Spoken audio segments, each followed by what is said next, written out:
Padoue, Italie, hiver 1609. Un mathématicien observe la Lune. Il deviendra célèbre sous le nom de Galilée. 3 mois plus tard, ses découvertes sont recueillies dans un petit livre en latin. Imprimé à toute hâte, il est aussitôt chargé dans des barriques et envoyé dans toutes les cours d'Europe. Ce petit livre a changé la face du monde. Son titre, le Sidereus Nuncius, le messager des étoiles. En 2005, un exemplaire exceptionnel débarque à Manhattan, chez un grand marchand de livres rares. Le miracle est possible. Son originalité, il est signé de la main même de Galilée, et surtout, à la place des gravures à l'eau forte, figurent des aquarelles des faces de la Lune, peintes par le savant en personne. À peine apparu, l'exemplaire est authentifié. Le marché du livre ancien s'affole, les prix flambent. Nous parlons de millions de dollars. Le marché a raison de s'affoler, mais il s'affole pour un faux, le faux le plus original jamais imaginé. Le cerveau derrière tout cela est italien. Son nom, Massimo De Caro. Artiste génial ou simple faussaire? Quelles étaient les motivations de Massimo De Caro? Comment a-t-il procédé pour arriver à une telle perfection? Et comment un expert un peu sceptique a pu prouver que le livre était un faux?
Vérone, aujourd'hui.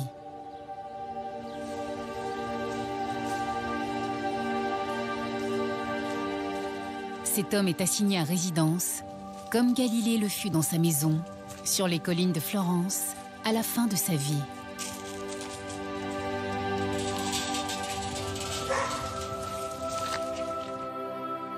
Galileo, Galileo, Galileo, Galileo, Galileo, Galileo, Galileo, Galileo, Galileo, Galileo. Le savant italien est depuis l'âge de 8 ans son héros, sa passion fixe. L'histoire des observations au télescope de Galilée, c'est l'histoire de la passion d'un homme, de son désir. Le désir de Galilée d'observer des mondes que personne n'avait observés avant. Galilée n'a pas inventé la lunette astronomique. Il en a simplement amélioré la puissance et a surtout été le premier à penser à la diriger vers le ciel. Imaginons cette maison vénitienne à Padoue, en hiver, en décembre 1609, avec ce vent glacé qui pénètre les eaux.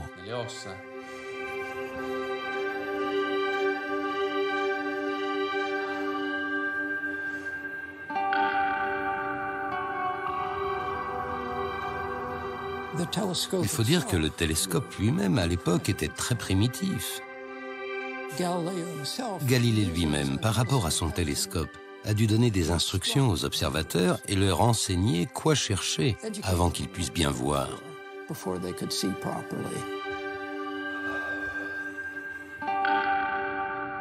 Galilée observe alors que les planètes ne sont plus fixes, que la Lune a des vallées, des montagnes et des phases, et que Jupiter a 4 lunes qui tournent autour d'elle. Toutes ces observations révolutionnaires, le savant italien les note et les commente dans un ouvrage unique, le Sidereus Nuncius. La Terre n'est plus le centre immobile du monde. Le géocentrisme d'Aristote et de Ptolémée s'effondre. La foi chrétienne est menacée. Le monde devient fou. Luther avait déjà condamné Copernic. Les papes Paul V et Urbain VIII condamneront Galilée pour hérésie. Il mourut assigné à résidence après avoir renoncé officiellement à ses convictions scientifiques pour éviter le bûcher. Son crime, ses livres. 4 siècles plus tard, Massimo De Caro rend à son tour le monde fou. Son crime à lui, un livre aussi, mais un faux.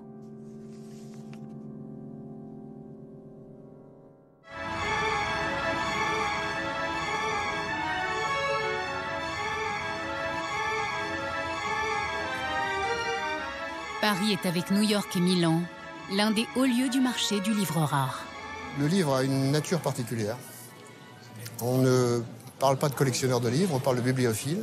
Le rapport qu'on peut avoir avec le plaisir de la lecture, par exemple, est un rapport qui est extrêmement intime, est un rapport amoureux. Je crois que c'est complètement une relation amoureuse. Oui, fondamentalement, une relation amoureuse. Un libraire tombe amoureux d'un livre différent chaque jour. Parfois, on tombe amoureux d'un livre parce qu'il est sans défense, parce qu'il est abîmé, parce qu'il a besoin qu'on le remette en condition. Et on ne sait même pas pourquoi.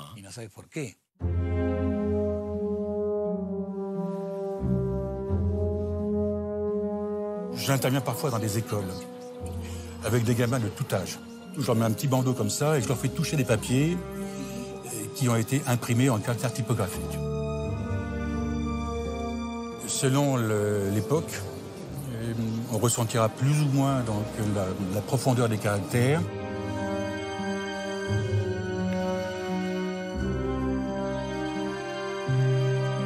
Un autre talent que peuvent développer les spécialistes, c'est d'évaluer les livres rien qu'à l'odeur. Ce n'est pas du fétichisme. On peut vraiment sentir quand de la colle a été utilisée récemment. Et cela peut vous alerter sur le fait que la reliure a été refaite.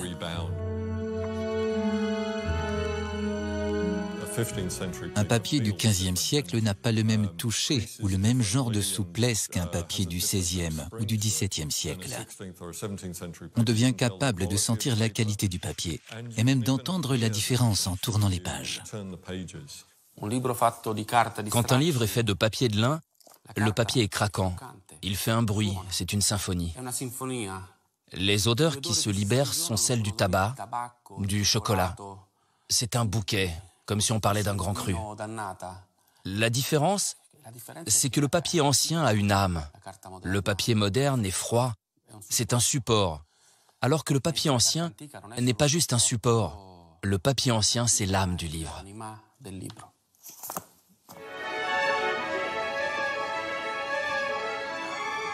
Le marché du livre rare a ses passions, ses codes, ses principes et ses œuvres cultes. Évidemment, certains livres sont iconiques sur le plan culturel, comme le premier Shakespeare, la Bible de Gutenberg, les Principes de Newton, le Siderus Nuncius de Galilée, tous ces livres qui sont devenus des symboles du savoir. Le livre le plus recherché, le plus célèbre, c'est la Bible de Gutenberg. Il existe une 50aine d'exemplaires, mais essentiellement dans des bibliothèques publiques. Et le dernier exemplaire passé en vente a été acquis, c'est tout un symbole, par Bill Gates. La valeur d'un livre ancien sur le marché tient à plusieurs choses. À la date de sa première édition et au nombre très restreint de ses premiers tirages, à l'impact révolutionnaire qu'il a eu dans l'histoire de l'humanité et au fait qu'il soit la pièce manquante d'une collection célèbre. Tout amateur, tout marchand, tout visiteur de salon peut espérer tout d'un coup trouver quelque chose qu'il recherchait depuis très très longtemps et qu'il pensait ne jamais pouvoir trouver. Pour un libraire ou un expert quel qu'il soit, on rêve toujours de trouver une chose absolument miraculeuse.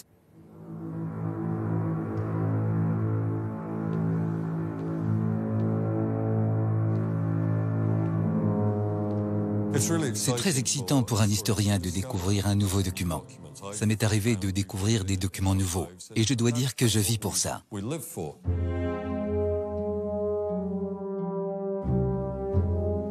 Le premier qui met la main sur le livre que tout le marché attendait depuis toujours gagne tout. L'argent, la gloire, la réputation. Et c'est sûrement ce qu'avait en tête un des plus grands marchands de Manhattan.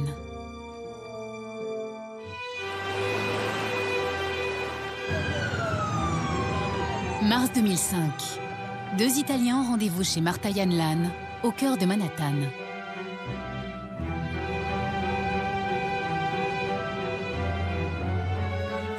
Filippo Rotundo et Massimo De Caro sont deux érudits, marchands et passionnés de livres rares. Dans ce métier, tout est histoire de confiance. Richard Lannes est très respecté dans le petit monde des négociants en livres rares et Massimo De Caro n'était pas un inconnu pour lui. Ils ont déjà conclu de nombreuses affaires.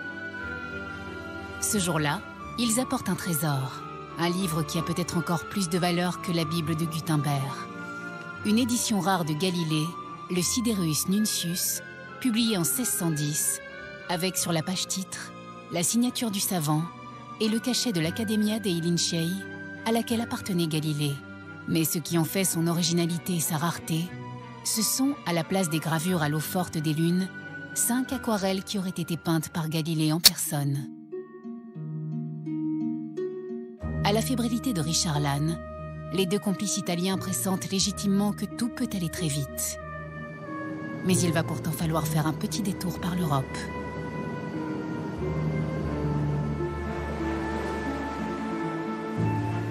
Mer du Nord, été 2005.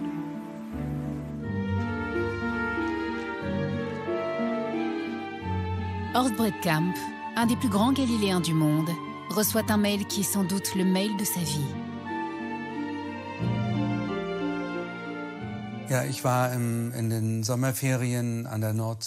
J'étais en vacances près de la mer du Nord, où je me retire pour écrire mes livres en août. J'ai reçu un email avec une pièce jointe. J'ai ouvert cette pièce jointe. Elle contenait une page du Siderus Nuncius, sur laquelle il n'y avait pas une gravure, mais une illustration. Qu'à la place de cette gravure se trouve un dessin, cela m'a laissé totalement perplexe.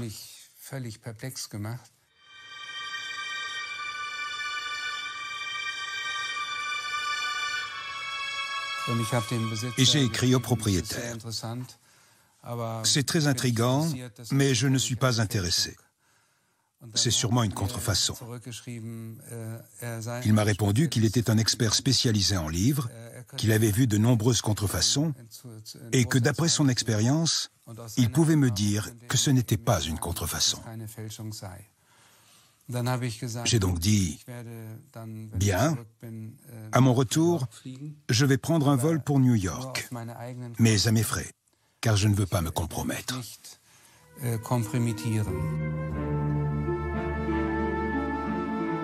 Parallèlement, Richard Lannes se tourne vers le grand savant Owen Gingerich, professeur émérite à Harvard, chercheur en astronomie et histoire des sciences, spécialiste de Kepler, Copernic et Galilée.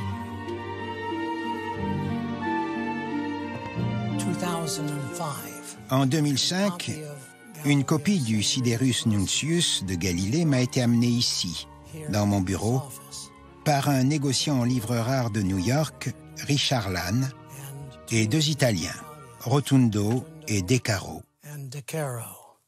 Richard Lannes a ouvert le livre et j'ai vu sur la page titre qu'il portait la signature de Galilée. Elle avait vraiment l'air authentique.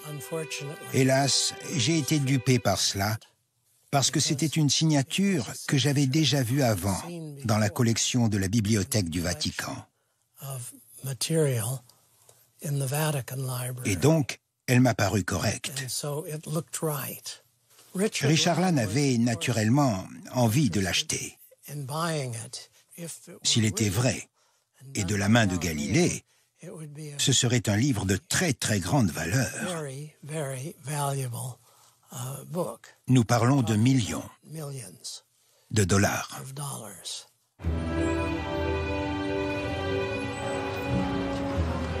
Horst Bredkamp entre à son tour dans la danse et débarque à New York.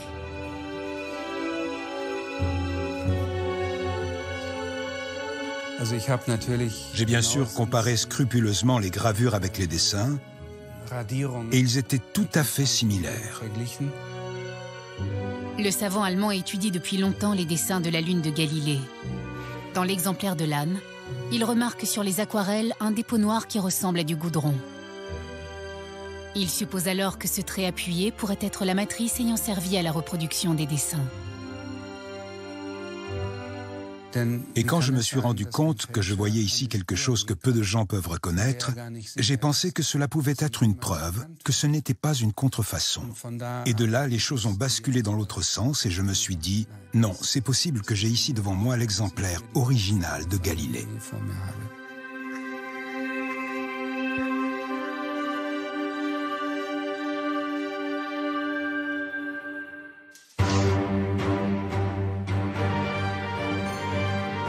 Il faut vérifier au plus vite que le livre est vraiment authentique. En quelques jours, l'élite mondiale des experts est sur le pont. À chacun son héros. Harvard avec Owen Gingerich, Berlin avec Horst Bredkamp, Princeton avec Paul Needham. Mon premier contact avec le célèbre faux est survenu quand le négociant en livres qui le possédait, Richard Lann, m'a appelé en me demandant si je pouvais y jeter un œil. Il a dit qu'il avait déjà parlé à Horst Bredkamp des dessins de la Lune dans ce volume. Il voulait que je regarde le livre et c'est à ce moment-là que je l'ai vu pour la première fois.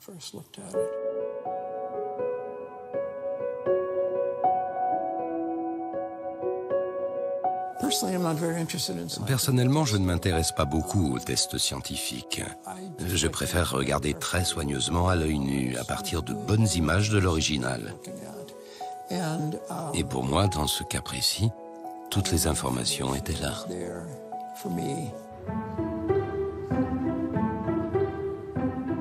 Alors que Paul Needham n'a plus de doute sur l'authenticité du livre, Horst Bredkamp va aller encore plus loin.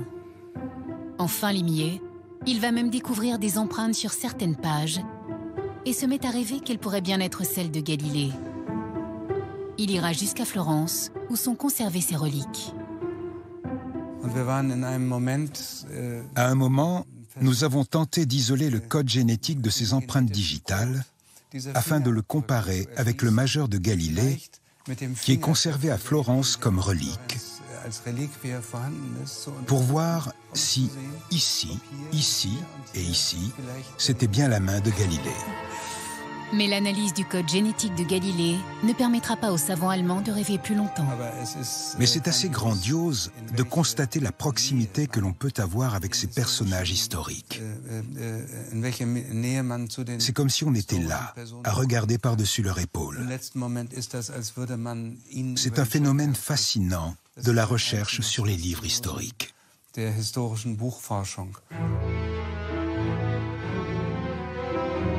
En moins de 2 ans, Bredkamp et Needham vont examiner plus de 80 exemplaires du Sidereus Nuncius, page après page, lettre par lettre, pour constituer un arbre d'erreurs.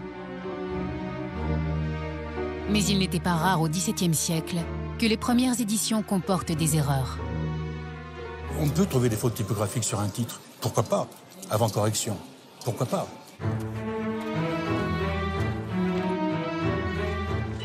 À l'époque, aucune impression n'est définitive.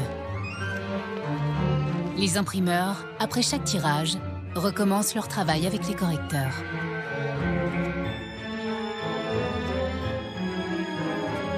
Pour moi, ça n'est pas la preuve d'un faux. Le fait qu'il y ait une erreur, effectivement, sur un des caractères d'un titre ou du texte. Dans le domaine de la librairie, on a peu de faussaires. C'est trop compliqué. Reconstituer le papier, refaire des relus, c'est trop compliqué, ça coûte trop cher. Faire un faux Warhol, ça va beaucoup plus vite, c'est beaucoup plus rémunérateur. Le marché du livre rare est très peu exposé aux faussaires. Ces derniers se contentent généralement de quelques pages manquantes dans une édition exceptionnelle ou de 2 ou 3 lettres dans une correspondance célèbre. Il y a eu sur le marché il y a quelques années donc des lettres de Christophe Colomb, imprimées chez Planck, à Rome, qui étaient des faux. Très probablement. J'en ai eu entre les mains, je n'ai pas pu décider s'il s'agissait d'un faux ou pas, donc je l'ai rendu au vendeur. Je ne savais pas quoi dire. D'autant plus qu'il y avait une provenance extraordinaire, c'était la bibliothèque de Fernand Colomb, fils de Christophe Colomb. C'était presque trop. Je n'y ai pas cru. Si c'était réellement un faux, ça valait 200 €. Si c'était bien, ça valait 1 million d'euros. C'était pas la même chose. Entre 2006 et 2008, Brett Camp et son équipe rassemblent les recherches collectives sur le Sidereus Nuncius dans 2 volumes. Les chercheurs continuent leurs recherches et les marchands leur business. Tout va bien dans le meilleur des mondes. Richard Lann, rassuré sur la provenance et l'authenticité du livre, peut faire le chèque de 450 000 $, imaginant bien revendre son trésor plusieurs millions. Pourtant, tous seront dupés, abusés, tous autant qu'ils sont. Pourquoi? Parce que tout le monde attendait le miracle que Massimo avait eu l'intelligence de concevoir. Parce que personne ne pensait qu'il était possible de falsifier un livre dans son intégralité. Parce que l'enthousiasme fait perdre la raison, même aux savants les plus austères. Je leur ai donné exactement ce qu'ils voulaient voir. Dans la presse, ils ont même mis en doute l'authenticité des aquarelles qui sont à la Bibliothèque nationale de Florence. Les gens disaient que les aquarelles de mon livre étaient authentiques et que celles de Florence en étaient la copie. Et ça, pour moi, ce fut l'apothéose. Mais pour Massimo, qui croit avoir atteint l'apothéose, c'est d'un historien de la Renaissance à l'Université de Géorgie, écrivant une critique d'un livre de Brett Camp, que le coup de Trafalgar viendra.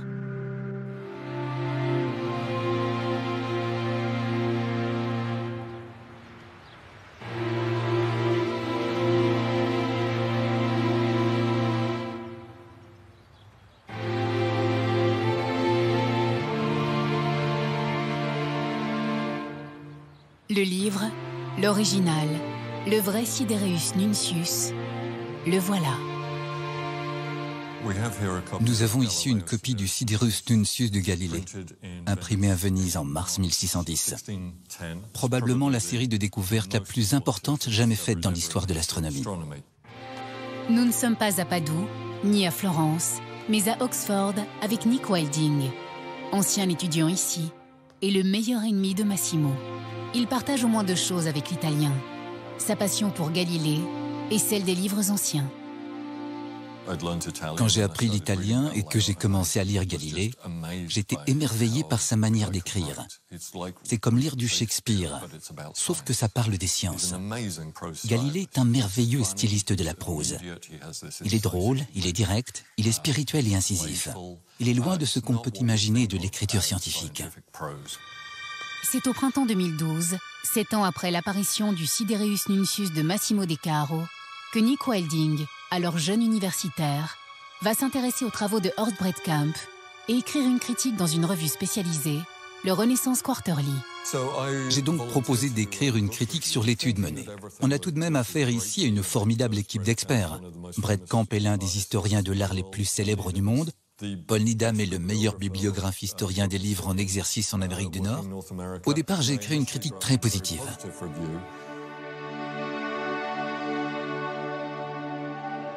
Nick Wilding n'appartient pas au sérail des grands Galiléens. C'est peut-être cette indépendance d'esprit qui va l'amener à repérer dans le livre, que tous tiennent pour un miracle, ce que ses collègues et concurrents n'avaient pas vu.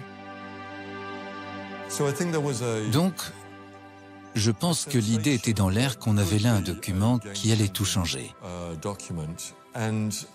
Et à partir du moment où Brett Camp a écrit sa première étude à partir de cet ouvrage, exposant en quoi cela allait permettre une relecture de Galilée du point de vue scientifique,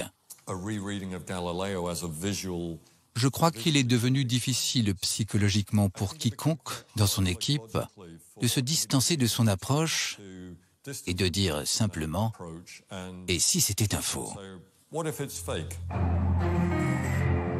Coup de théâtre.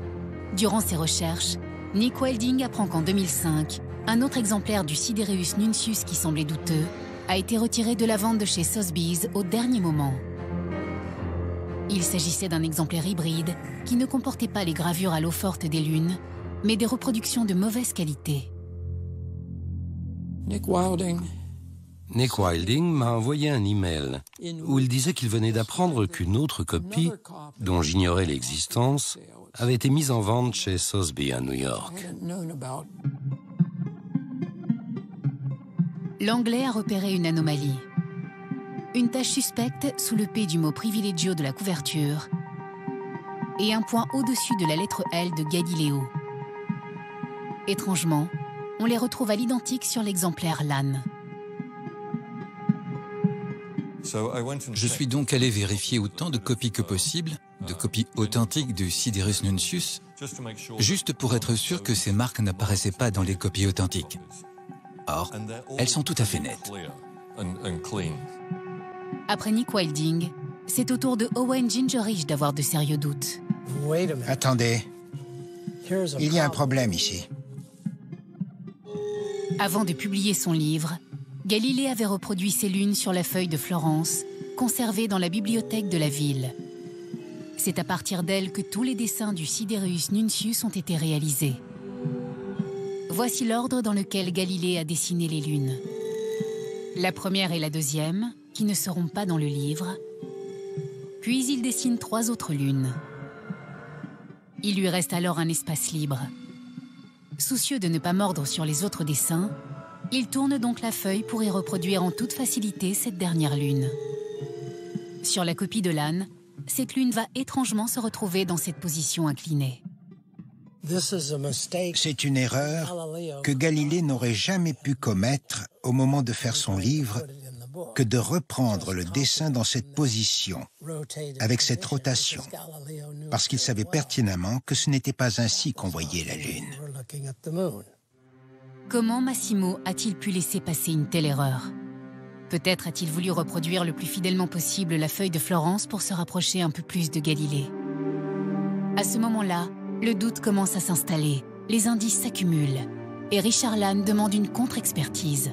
Je n'ai aucune idée si quelqu'un, à ce moment, s'est dit que le livre dans son ensemble était falsifié.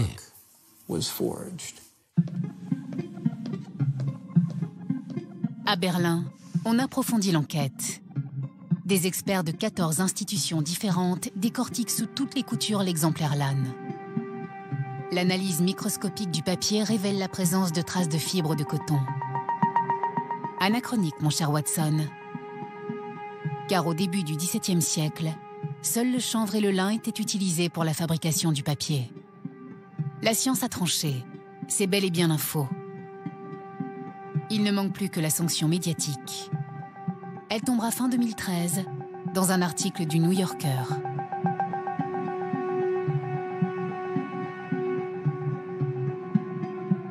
Non, c'est une contrefaçon, c'est tout. C'est une contrefaçon. C'est peut-être un nouveau genre de contrefaçon. C'est à l'évidence un faussaire habile. Jusqu'à la fin, je me suis dit que cela ne pouvait pas être une contrefaçon. Que d'intelligence mobilisée. Et pourquoi? Parce qu'un homme, un jour, a construit une entreprise redoutable. Qui était Massimo avant d'être le grand des carreaux? Juste un enfant curieux, fils d'un professeur de philosophie et d'un professeur d'histoire, qui tombe un jour dans la bibliothèque de son grand-père sur une encyclopédie et s'arrête au chapitre Galilée. Comme beaucoup de petits garçons, il rêve d'être astronome. Je dois mon amour pour Galilée aussi à mon grand-père maternel. Parce qu'à un moment, il avait chez lui cette vieille encyclopédie Conoscere. Et je me souviens qu'un des personnages qui m'a fasciné tout de suite était Galilée. Sa vie est scellée. Sa curiosité juvénile va devenir passion. Sa passion, obsession. Son obsession va le rendre audacieux, toujours plus audacieux. Comme Galilée fut, en son temps, jugé téméraire. Bien trop téméraire. Au début, comme dans tous les métiers, Massimo, jeune marchand de livres anciens, bricole, repère les bonnes adresses, les bons deals à venir. Tout débutant veut gagner de l'argent, mais juste pour assouvir sa passion. Puis un jour, souvent par hasard, il découvre qu'il peut s'enrichir avec cette passion. C'est ce qui arrive à Massimo quand un libraire de Turin lui propose 14 millions de lire pour un exemplaire de l'essayeur de Galilée, trouvé dans la cave d'un ami d'Orvieto. Il ne sait pas encore que bientôt, il vendra à Galilée 450 000 $. Mais son côté Gordon Gekko, le héros de Wall Street, est né. l'avidité s'ajoute à sa passion. Passion qui va le mener en Argentine, le pays qui va faire sa fortune.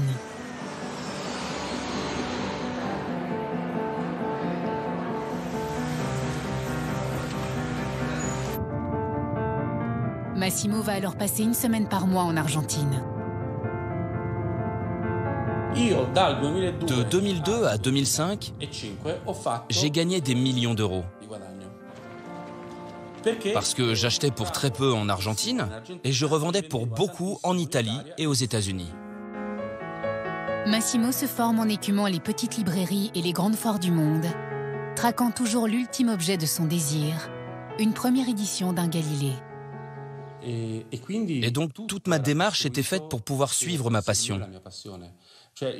Négocier des livres, commercialiser des livres, tout ça dérivait de ma passion pour les livres anciens. Mais surtout, c'était pour me faire de l'argent, pour m'acheter des livres de Galilée. Lugano, 2003. Dans cette petite ville suisse, Massimo va réaliser le coup du siècle. Un trésor se cache ici, le volume 2 des œuvres complètes du philosophe Plutarque, dans une édition de 1470. Un incunable, c'est-à-dire un livre imprimé avant 1501.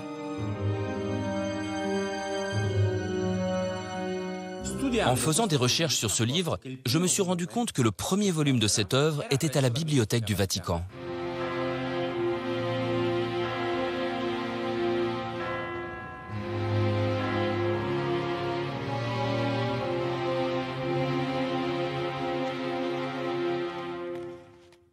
Ce n'est pas n'importe quelle bibliothèque, c'est la bibliothèque de livres anciens la plus importante du monde. Quand on trouve la pièce manquante d'une collection, elle a une valeur inestimable. C'est un peu comme l'histoire du verre d'eau. Ça coûte combien un verre d'eau ici, maintenant? Et ça vaut combien dans le désert?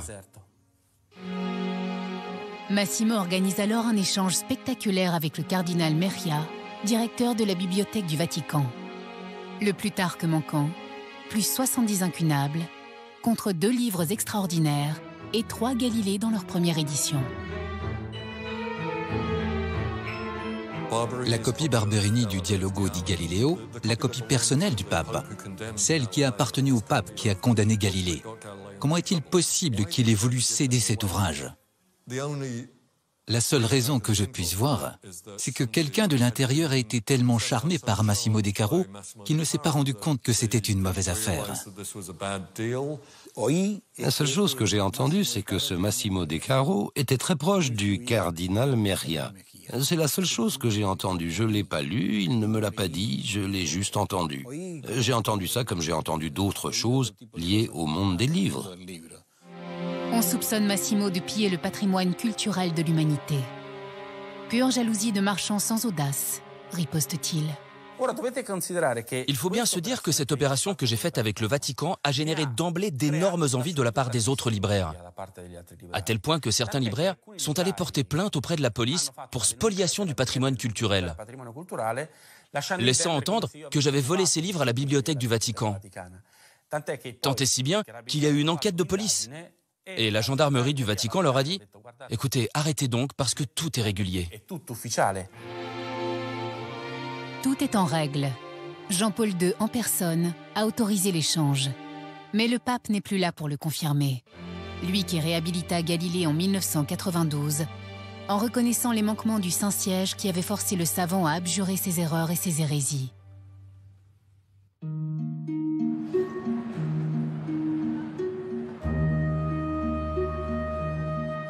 Buenos Aires, ville de Borges. C'est là que l'homme de Vérone décide d'installer sa petite entreprise créative, plutôt originale. Les artisans y sont doués et les prix bon marché. C'est alors qu'une idée m'est venue. Surtout après avoir lu une histoire qui est dans le recueil de Borges qui s'appelle Fiction. Dans Fiction, il y a l'histoire d'un écrivain qui voulait absolument réécrire le Quichotte. Mais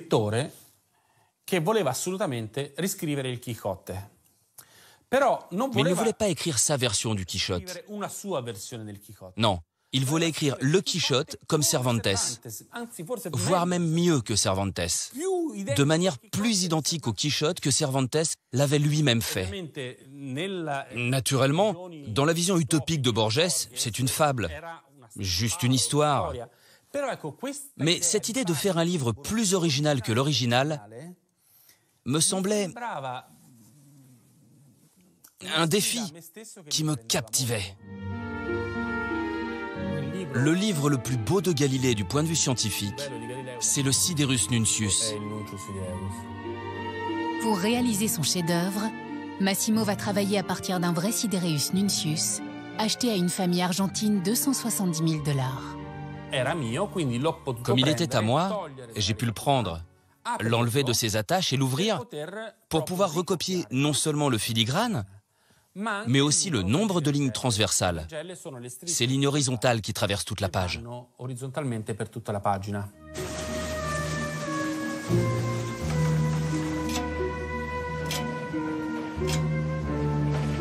Massimo, passionné et méthodique, va programmer toutes les étapes nécessaires à la reproduction d'un livre au début du XVIIe siècle.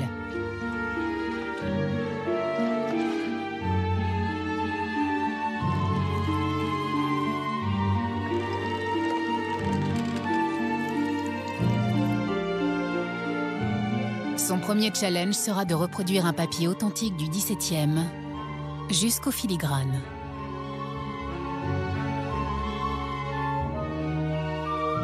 Et reproduire un filigrane n'est pas une mince affaire, parce que le filigrane, signature du papetier, est un fil de fer cousu dans le moule à papier. Je n'ai jamais entendu parler de quelqu'un d'autre qui ait fabriqué du faux papier avant. Pour autant que je sache, c'est la première fois que quelqu'un essaie de falsifier les filigranes dans le papier. Là, il faut reconnaître que Descarreaux a eu une grande idée. Cette contrefaçon présente des filigranes qui étaient authentiques. Il est possible de contrefaire des filigranes, mais quel effort! Pour reproduire les gravures à l'eau forte, Massimo fait appel à une jeune artiste de Buenos Aires. Comme ça, à la voir, elle semble parfaite, tout à fait identique à celle du livre de Galilée. Le problème, c'est que quand j'ai placé la plaque qui imprime cette gravure sur le livre, je peux vous assurer que le résultat était déprimant. Ainsi, je me suis rendu compte qu'il était impossible d'imprimer le Nuncius avec les lunes.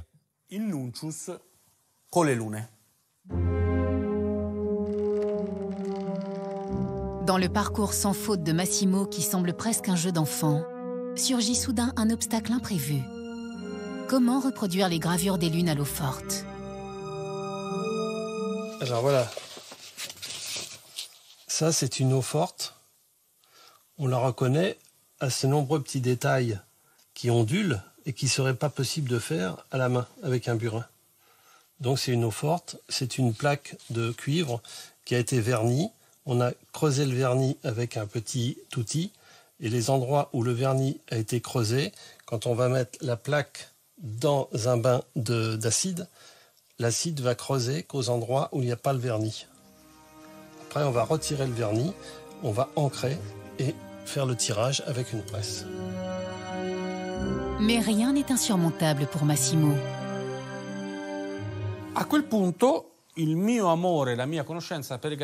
C'est à ce moment-là que mon amour, ma connaissance de Galilée, me sont de nouveau venus en aide. Je me suis souvenu que dans la correspondance de Galilée, il y avait une lettre de 1610, une lettre de Galilée au secrétaire du Grand-Duché de Toscane, qui dit « Je vous envoie des copies du Nuncius, mais certaines de ces copies n'ont pas de lune,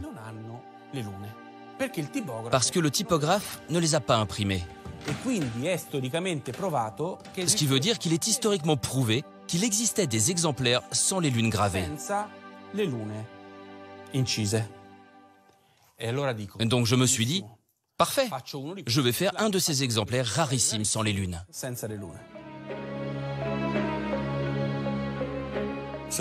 Ici, nous avons une copie avec des espaces blancs. Il s'agit d'un exemplaire inachevé.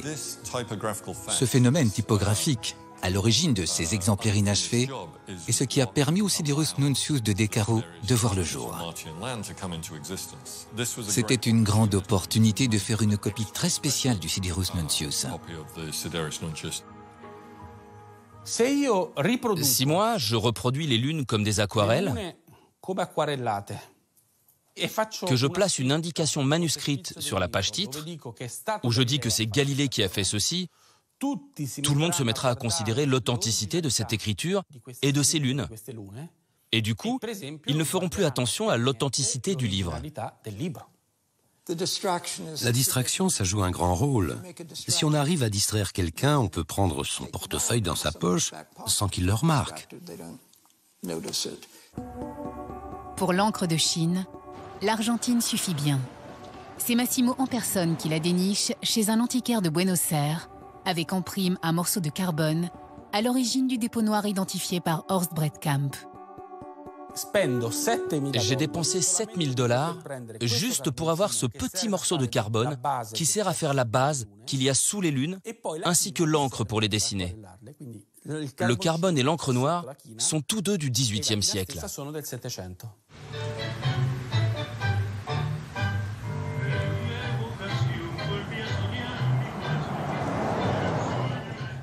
Et voilà comment l'artiste argentin a fait les lunes.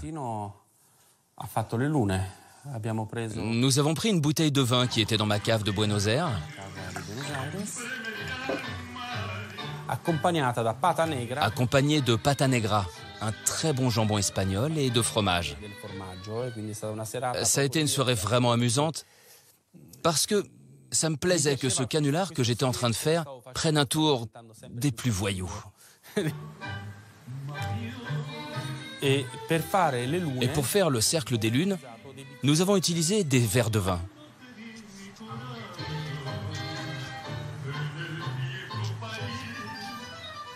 La présence du vin dans la création de Nuncius est au demeurant fondamentale, parce que Galilée, et ça peu de gens le savent, a donné la définition du vin la plus belle qu'on connaisse. Il a dit que le vin est un composé d'humeur et de lumière. La couleur de la lune ne satisfait pas Massimo. Tout va se jouer alors dans la cuisine. On décide de passer la lune au four à 120 degrés, le tout légèrement arrosé d'un peu d'acide chlorhydrique. Parce que, avec l'acide chlorhydrique qui s'évapore, chaque minute a l'effet de 10 ans de vieillissement du papier et de l'encre.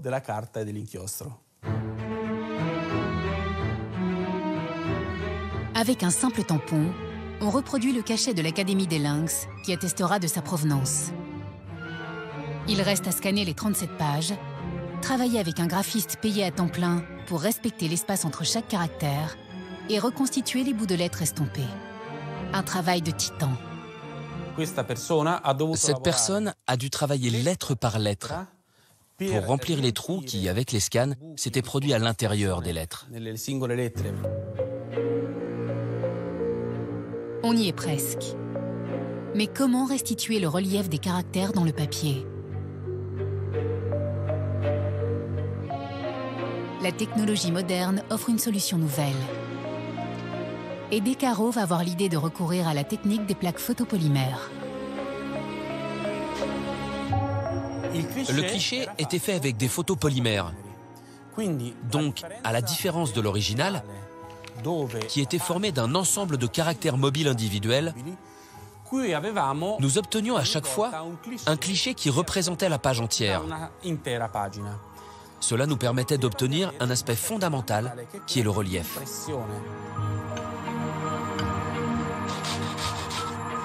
De tous les artistes réquisitionnés par Massimo, le seul non-argentin est le relieur. Donc pour la reliure, retour en Italie. J'avais une très belle couverture reliure originale d'un livre de 1650 qui était parfaite pour le Nuncius. Parfaite à une exception près. Le Nuncius était trop mince par rapport à la reliure. Et donc, j'ai décidé de rattacher au Nuncius un livre authentique, à savoir une partie de l'édition des œuvres de Galilée, imprimée à Bologne en 1656, qui est le prolongement du Nuncius. Imaginez, ça a du sens. Imaginez quelqu'un qui trouve ce livre en 1656 pourrait bien avoir l'idée de le faire relier avec un autre livre qui est son prolongement. Et pour rendre uniforme la tranche des livres, je l'ai fait dorer, gaufrer alors, de manière à ce que la reliure soit complètement uniforme.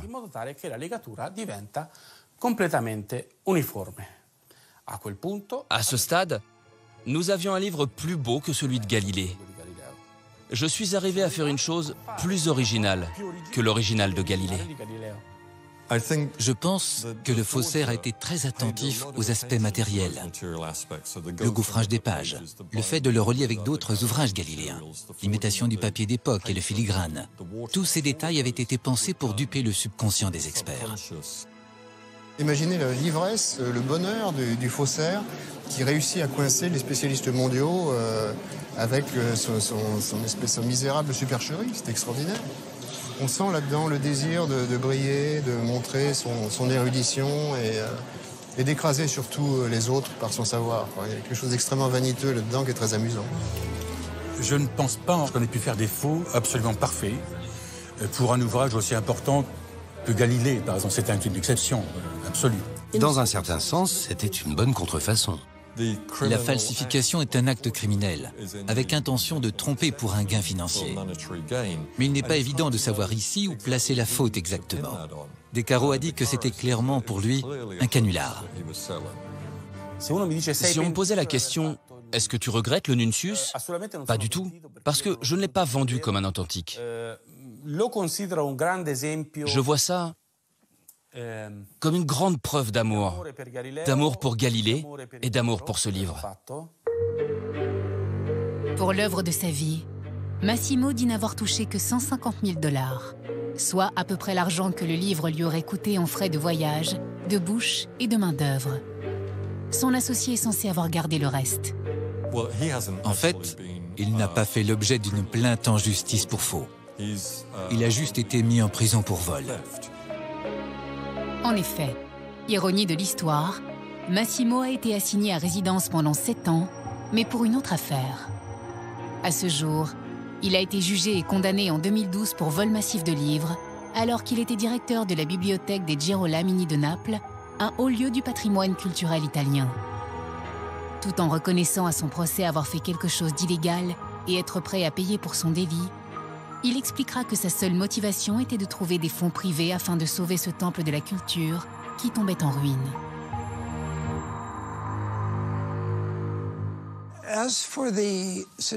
Pour ce qui est du faux Siderus Nuncius, je suppose que c'est un crime.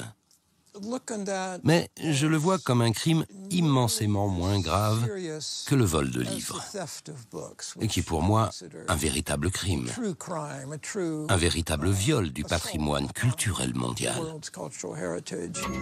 Au royaume des faussaires, tout le monde ne se ressemble pas. Il y a les faussaires qui imitent et ceux qui créent. Massimo Descarreaux est de ceux-là, un faussaire créateur. C'est la grande tragédie de tout faussaire qui travaille de cette façon. C'est-à-dire pas pour l'argent, mais pour la reconnaissance,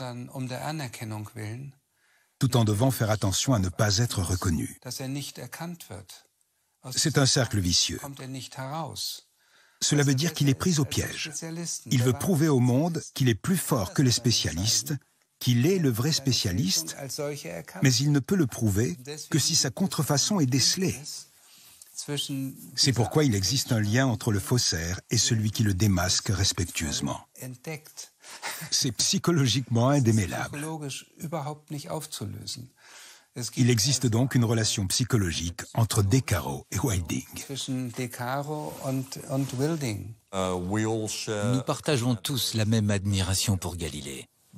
Mais dans mon idée, admirer Galilée ne vous donne pas le droit d'inventer de nouveaux documents que vous auriez aimé qu'il ait écrits. Si vous voulez écrire une fiction sur Galilée observant la Lune, pas de souci. Faites donc ça. Mais n'essayez pas de faire passer pour authentique sur le marché du livre rare un document falsifié. Ça relève plus de la folie que de l'admiration. Disons que si on prend en exemple la Divine Comédie, je mettrais Brett Camp au paradis et Wilding à tous les coups en enfer. Seulement, Descarreaux, dans les lettres qu'il m'a écrites, aurait préféré que ce soit moi qui le démasque au lieu de Wilding, car il sent entre nous une sorte d'harmonie spirituelle. J'en ris. Que puis-je y faire? Je ne peux que le citer, je ne le cite pas textuellement, mais c'est le sens de ces lettres. Concernant la fameuse copie du Sidereus Nuncius proposée chez Sotheby's en 2005, Massimo pense qu'elle pourrait provenir d'un des membres de son équipe argentine. Alors, maestro, on s'est fait doubler? Si cette autre copie n'avait pas été réalisée, je pense qu'il aurait été bien plus difficile de détecter que la copie de Martin Land était un faux. Que s'est-il vraiment passé dans la tête de l'homme de Vérone? A-t-il voulu prouver qu'il était le plus doué des faussaires? Faire beaucoup d'argent? Défier le monde académique? S'approprier un peu du génie de Galilée? Vivre son amour pour Galilée jusqu'aux limites de la légalité et de la folie? Sans doute un peu de tout cela à la fois. Et comme disait Pirandello, un des auteurs fétiches de Massimo, à chacun sa vérité. Pendant ce temps, la Terre, indifférente à l'agitation des hommes, continue de tourner. Elle tournait déjà avant Galilée, mais personne ne le savait, ou ne voulait le savoir. Comment vous vous définissez? Je me définis comme un collectionneur. Si vous voulez, un collectionneur malade ou un collectionneur expert.